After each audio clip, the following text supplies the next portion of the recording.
Hey everyone, hope you had a great holidays. I sure did, and I think I've had enough turkey now to last me, well, probably next year.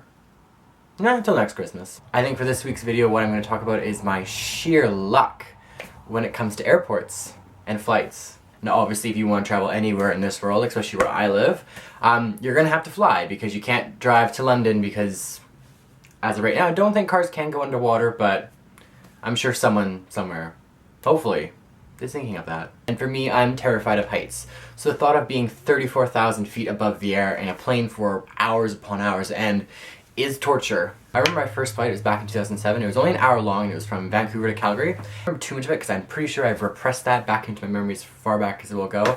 But the only thing I can remember from that flight is when we got up, my fingerprints were etched into the leather seats because I was gripping on the entire time of the flight. Pretty much looked like this.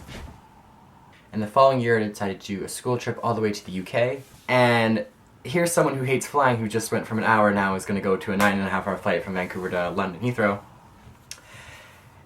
And again, it was terrifying. I don't remember too much of that one, but I had most of my friends with me, so they were able to, distract me. And luckily this one we were actually able to watch movies and all that, so yay for movies, because it totally makes you forget I'm on a plane.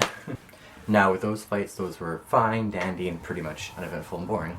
It's these next flights that turned out to be painfully painful. Another good one I can always remember is last year, me and Nick, we decided to take a trip to Denmark.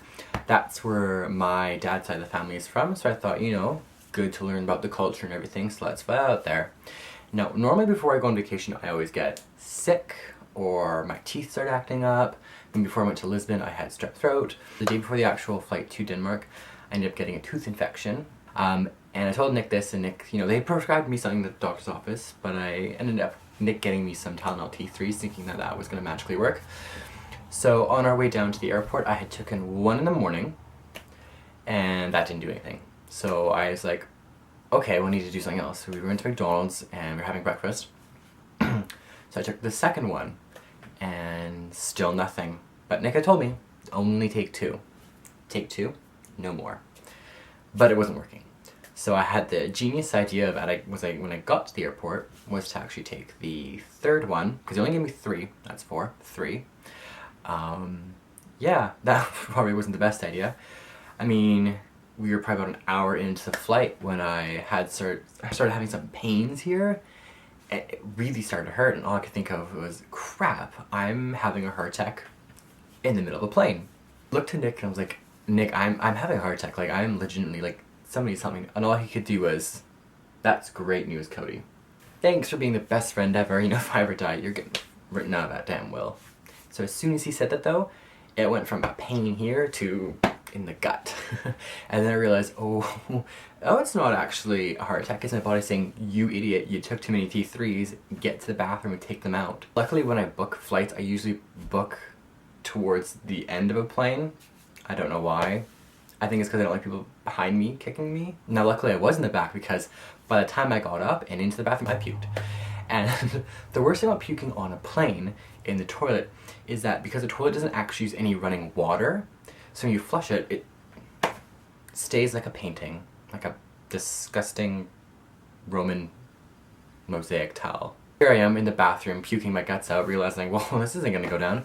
So you have to take, cup the water, throw it in, cup the water, throw it in, cup the water, throw it in from the sink. Doing that, it finally all went away.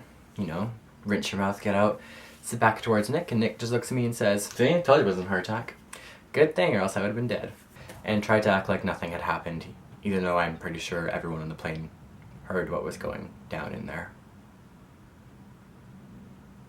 I'm sorry for everyone who was on that Delta flight. I'm so sorry. And like I said in my last video, earlier in October, we went to New York, and both flights decided just to knee me where I shouldn't be kneed. The first one flying from Seattle to New York, we were already running super late for it. Only to get there, luckily checked in on my phone, so we were able to go through security right away, blah blah, done. Get on the plane, and we're backing up, and then bang. Turns out the SkyPath that connects the plane to the actual terminal itself, when we were backing up, it must have broke off, I mean, it wasn't too serious because we left about 40 minutes later, but the entire flight I was thinking that door is probably gonna burst open and we're probably all gonna go snakes in the plane out.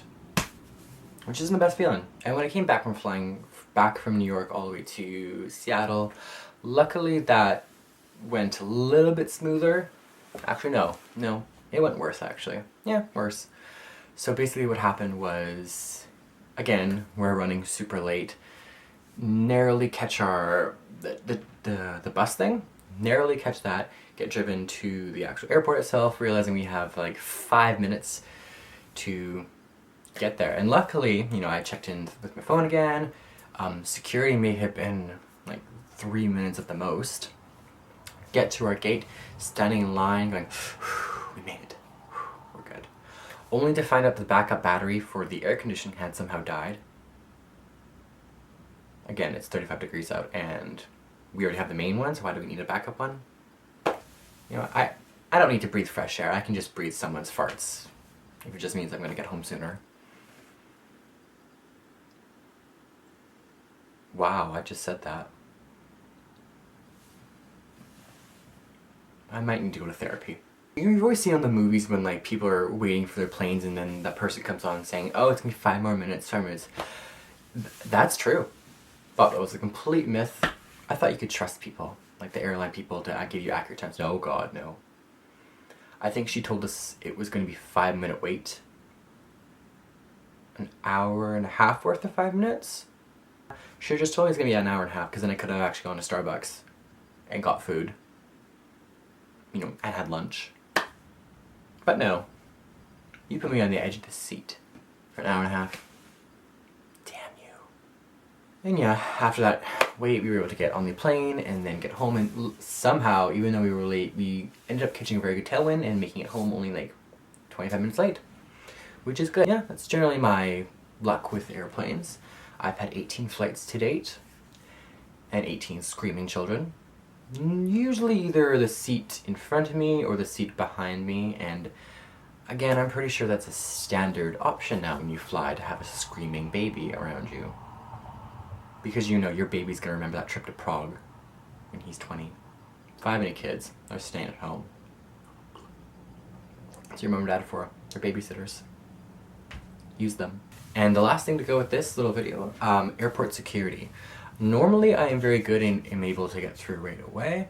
It wasn't until I was traveling by myself when I went to Portugal. I was going through Philadelphia airport. I had landed and, you know, fine all that. Get to the border guard kind of guy and proceeds to ask me like, oh, you know, how long you're there for, why are you by there, you know, why are you there by yourself? Moves to the question, oh, I see you head to the States a lot. You know, why is that? Well, I live 5 minutes from the border, you know, go get gas because it's a lot cheaper, go get groceries and all that. He's like, oh yeah, no problem. Now, why haven't you ever stayed, you know, longer than that? And I somehow did the stupid mistake of saying, oh, well, because, you know, nothing really interests me in the States. Now that answer must have really upset him, because the next thing to come out of his mouth was, son, do you want me to detain you for the next 14 hours? Preferably not. I'd like to get home. I'm dreadfully sorry. Pretty sure he saw the fear in my eyes, because then he's like, oh, you can go. And that's probably the most stressful time I've ever had to deal with border security. So now when anyone asks me a question, I'm happy and ready to answer any questions. And yeah, that's this week's video all done. So I hope you guys enjoyed my little stories on my travels. Probably when I travel I'll have a lot more to tell because things seem to happen to me a lot. So stay tuned. I'll see you guys next week.